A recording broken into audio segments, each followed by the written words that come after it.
प्यारे दोस्तों, आज की स्लॉ टॉक में हम बात करेंगे रेस जुडिकाटा पर। रेस जुडिकाटा दरअसल एक कानूनी टर्म है। जिस तरह उर्दू ज़बान के मुहावरे होते हैं, इसी तरह इसे कानूनी ज़बान का मुहावरा कह सकते हैं। प्यारे दोस्तों, रेस जुडिकाटा की असल डॉक्ट्राइन ये है कि अगर किसी भी तनाज़ा या मामला का एक दफ़ा फ़रीक़ैन के दरमियान फ़ैसला हो जाए तो उसे दोबारा इन फ़रीक़ैन के माबैन ज़ेर बहस नहीं लाया जा सकता। ये कानून पूरी कायनात पर लागू है और सिविल अदालती हलकों में बुनियादी नज़रिया के तौर पर जाना जाता है। अगर एक मुद्दा का फ़ैसला किसी अदालत से पहले हो चुका हो तो दोबारा इस मुद्दा के बारे में इन्हीं फ़रीक़ैन के दरमियान बतौर फ्रेश सूट दावा दायर नहीं किया जा सकता।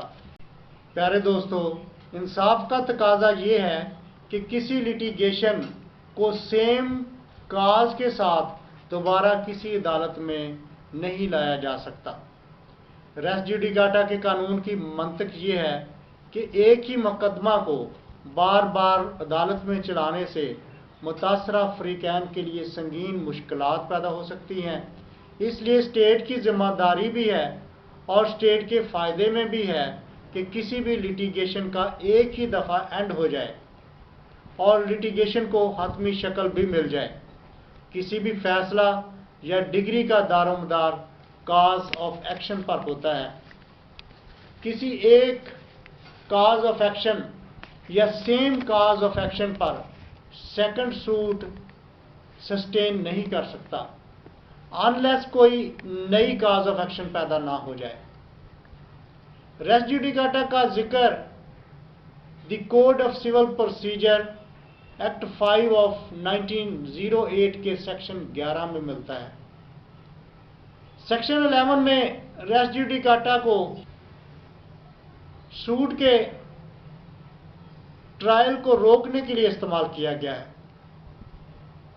सेक्शन 11 रेस जुडिकाटा के तहत आने वाले सूट को दोबारा से दायर करने से रोकता है। ऐसी सूरत हाल में दावा का ट्रायल भी नहीं हो सकता और ना ही उस दावा में शहादत रिकॉर्ड की जा सकती है।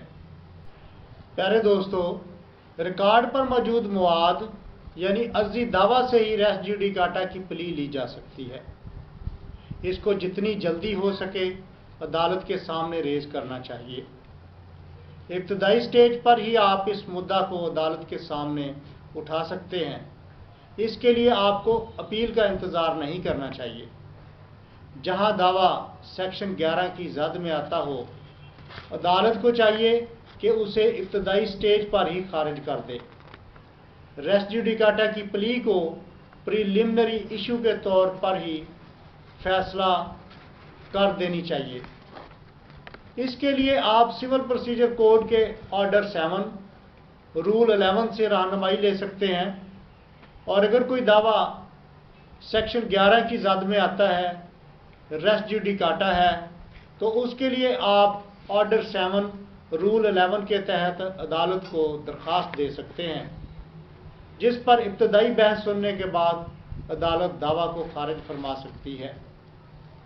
प्यारे दोस्तों, सेक्शन 11 को अगर हम पढ़ें तो कुछ इस तरह बनता है: no court shall try any suit or issue in which the matter directly and substantially in issue has been directly and substantially in issue in a formal suit between the same parties or between parties under whom they or any of them claim litigating under the same title in a court competent to try such subsequent suit or the suit in which such issue has been subsequently raised and has been heard and finally decided by the court। प्यारे दोस्तों, अगर हम section 11 की definition पर गौर करें तो पता चलता है कि सेक्शन 11 की प्रोविजन को लागू करने के लिए 5 बुनियादी शराइत हैं जिन पर पूरा उतरना लाजम है। पहली शर्त यह है कि कोई भी मुकदमे का मुद्दा कुल्ली तौर पर या जुज़वी तौर पर मुतलका अदालत में डायरेक्टली या सबसीक्वेंटली हूबहू ज़ेर समात रहा हो और वही मुद्दा दोबारा फ्रेश मुकदमा में मौजूद हो। यानी पहली शर्त दावा के मुआद या काज ऑफ एक्शन का कहती है साबका दावा और मौजूदा दावा का मुआद या काज ऑफ एक्शन अगर एक जैसे हों तो दावा रेस जुडिकाटा के ज़िम्मे में आता है। दूसरी शर्त यह है कि मौजूदा दावा और साबका दावा में फरीकैन मुकदमा सेम हो। वो ऐसे भी हो सकता है कि या दावा दायर करने वाली पार्टी के तमाम फरीकैन, को फरीकैन या जिनके खिलाफ दावा दायर किया गया हो वो फरीकैन सेम हो, एक जैसे हों, तो ऐसी सूरत में भी दावा जो है वो रेस जुडिकाटा के ज़िम्मे में आता है। तीसरी शर्त है फरीकैन दावा के दरमियान सेम मुद्दा पर पहले भी लिटिगेशन चल चुकी हो और उस लिटिगेशन का फैसला हो चुका हो। अगर ऐसी सूरत हाल हो कि कोई लिटिगेशन दोनों फरीकैन के दरमियान पहले चल चुकी है, उसका फैसला या डिग्री भी सादर हो चुकी है, तो ऐसा दावा जो है वो रेस जुडिकाटा के ज़िम्मे में आता है। चौथी शर्त है कि फरीकैन के मबैन साबका दावा उसी अदालत में पहले से चल चुका हो। इसके लिए ये भी शर्त है कि उसी अदालत में कोई दावा मबैन फरीकैन मुद्दा लै भी वही हो, मुद्दई भी वही हो और अदालत भी वही हो। अगर ऐसा दावा पहले चल चुका है और फिर ये भी शर्त है कि वो अदालत भी कॉम्पिटेंट कोर्ट हो। अगर कॉम्पिटेंट कोर्ट हो, दावा समाअत करने का इख्तियार भी रखती हो, उसी अदालत में दोनों फरीकैन के दरमियान दावा पहले से चल चुका है, तो ऐसी सूरत हाल को भी रेस जुडिकाटा ही कहेंगे। ये रेस जुडिकाटा के ज़िम्मे में आएगा। पांचवी शर्त यह है कि फ्रेश मुद्दा यानी काज ऑफ एक्शन, फ्रेश मुद्दा या दावा मबैन फरीकैन पहले समाअत हो चुका हो और उसके बाद उस मुद्दा या दावा का फैसला भी आ चुका हो, उस पर हुक्म सादर हो चुका हो, तो ऐसी सूरत हाल में फ्रेश दावा दायर नहीं किया जा सकता। ये भी रेस जुडिकाटा के ज़िम्मे में आता है। प्यारे दोस्तों, अगर किसी मुद्दा पर दावा मबैन फरीकैन दायर किया गया हो और उसका फैसला ना हुआ हो या उस मामले का, उस दावे का वो दावा समाअत के बाद फैसले तक ना पहुंचा हो, तो ऐसी सूरत हाल में नया दावा अगर दायर किया जाए तो वो रेस जुडिकाटा के ज़िम्मे में नहीं आता। रेस जुडिकाटा के लिए ज़रूरी है कि साबका दावा की समाअत भी हुई हो और उस पर फैसला भी आया हो।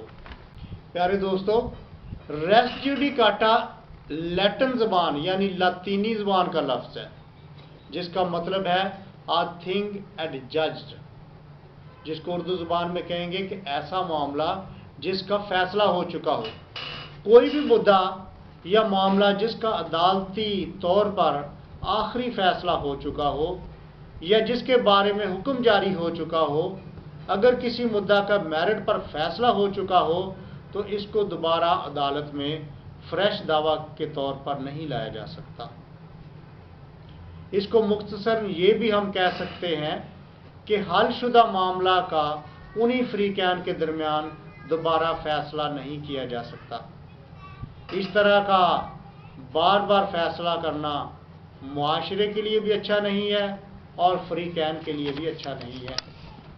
प्यारे दोस्तों, अगर कोई मामला या मुद्दा अदालत में पेश किया गया हो, यानी कोई दावा अदालत में दायर किया गया हो लेकिन उसका अदालत से फैसला हासिल ना किया गया हो, तो ऐसा दावा रेस जुडिकाटा नहीं होता।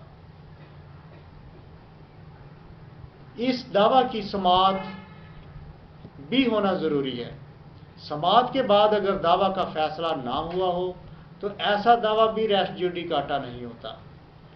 ऐसा कोई भी मुद्दा बतौर दावा या बतौर दफा दोबारा लिया जा सकता है।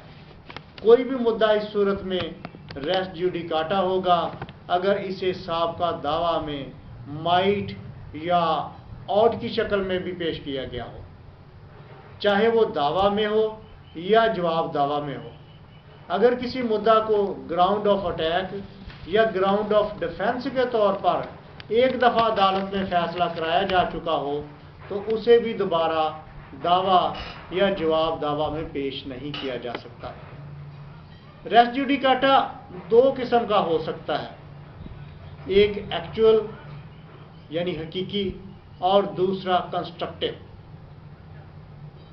एक्चुअल रेस जुडिकाटा और कंस्ट्रक्टिव रेस जुडिकाटा में वाज़ेह फ़र्क है। एक्चुअल ये है कि अगर साबका दावा में एक पार्टी की तरफ से कोई मुद्दा पेश किया गया हो और दूसरी पार्टी ने उस मुद्दा को तस्लीम कर लिया हो या उस मुद्दा को रिजेक्ट करते हुए, उससे मनहरफ करते हुए जवाब दावा पेश किया हो, तो ऐसी सूरत हाल में इसको एक्चुअल रेस जुडिकाटा कहेंगे। दूसरा ये कि मुद्दा की समाअत होने के बाद मुद्दा का फैसला साबका दावा में हो चुका हो। फैसला या हुक्म का हसूल साबका दावा में अगर हासिल कर लिया गया हो तो उसे कंस्ट्रक्टिव रेस जुडिकाटा कहते हैं। प्यारे दोस्तों, किसी भी डिग्री के अजरा के मामले में भी रेस जुडिकाटा का असूल कारगर होता है। किसी दरखास्त के फैसला पर भी रेस जुडिकाटा का असूल कारगर होता है। इसके अलावा मुख्तलिफ इंतज़ामी अदालतों या रेवन्यू कोर्ट्स के फैसले पर भी रेस जुडिकाटा के असूल का अतलाक होता है। प्यारे दोस्तों, इसके अलावा रिट प्रोसीडिंग्स जो हैं, इन पर भी रेस जुडिकाटा का असूल कारगर होता है। जहां आला अदालत ने कोई फैसला किया हो तो उस फैसले को दोबारा से उसी मामले को मतहद अदालत में नहीं चलाया जा सकता। अगर कोई आला अदालत किसी मामले का फैसला कर देती है और उसको दोबारा से कोई शख्स, कोई पार्टी, कोई मुद्दई दोबारा से उसकी मतहद अदालत में ले आता है तो ये मामला भी रेस जुडिकाटा के तहत आता है और ऐसे मामले पर भी रेस जुडिकाटा का असूल कार फरमा होता है। मिसलिनियस एप्लीकेशंस जो चलती हैं उनमें जो फैसले आ जाते हैं उनको भी दोबारा से उसी मुद्दा के तहत, उसी मामले के तहत दरखास्त नहीं दी जा सकती। अगर दी जाए तो वो भी रेस जुडिकाटा के खाते में आती है। प्यारे दोस्तों, रजिस्ट्रार कोऑपरेटिव सोसाइटी का जो फैसला है वो किसी दीगर फोरम पर चैलेंज नहीं किया जा सकता। अगर उसे किसी दीगर फोरम पर चैलेंज किया जाए तो वो भी रेस जुडिकाटा के जिम्मे में आता है और उसके फैसले को रीओपन नहीं किया जा सकता। इसी तरह इनकम टैक्स अथॉरिटीज़ का कोई भी फैसला है उसे दूसरी अदालतों में चैलेंज नहीं किया जा सकता, हत्ता कि उस फैसले में कोई कानूनी गलती ना की गई हो। प्यारे दोस्तों, रेंट कंट्रोलर की जो अदालत है उसका फैसला भी सिविल अदालतों में चैलेंज नहीं किया जा सकता, सिविल अदालतों में नहीं लाया जा सकता।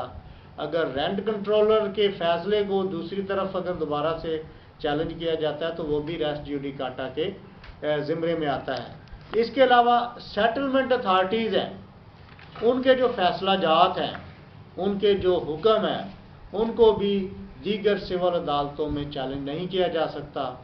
अगर चैलेंज किया जाए तो ये भी रेस जुडिकाटा के ज़िम्मे में आता है। प्यारे दोस्तों, फौजदारी मुकदमात की बात करें तो फौजदारी मुकदमात में रेस जुडिकाटा की टर्म जो है वो इस्तेमाल नहीं की जा सकती और फौजदारी मुकदमात की मौजूदगी में सिविल मुकदमात चल सकते हैं उसी मामले में, और जहां सिविल मुकदमात चल रहे हैं वहां फौजदारी भी चल सकते हैं। फौजदारी और सिविल मुकदमात सेम मामले में पैरेलल चल सकते हैं। फौजदारी मुकदमात में टर्म रेस जुडिकाटा इसलिए इस्तेमाल नहीं होती क्योंकि फौजदारी मुकदमात की जो डॉक्ट्राइन है वो आउटर फॉइस, कन्विक्ट और आउटर फॉइस एक्विट पर बेस करती है, जिसको हम उर्दू आम ज़बान में कह सकते हैं कि जो एक दफ़ा सज़ा पा चुका है या एक दफ़ा बरी हो चुका है उसको दोबारा से उस मुकदमे में नहीं लाया जा सकता। तो उसके लिए फौजदारी मुकदमात के लिए डॉक्ट्राइन डिफरेंट है। रेस जुडिकाटा की डॉक्ट्राइन जो है ये सिर्फ सिविल अदालतों में, सिविल मुकदमात में ही कारगर होती है।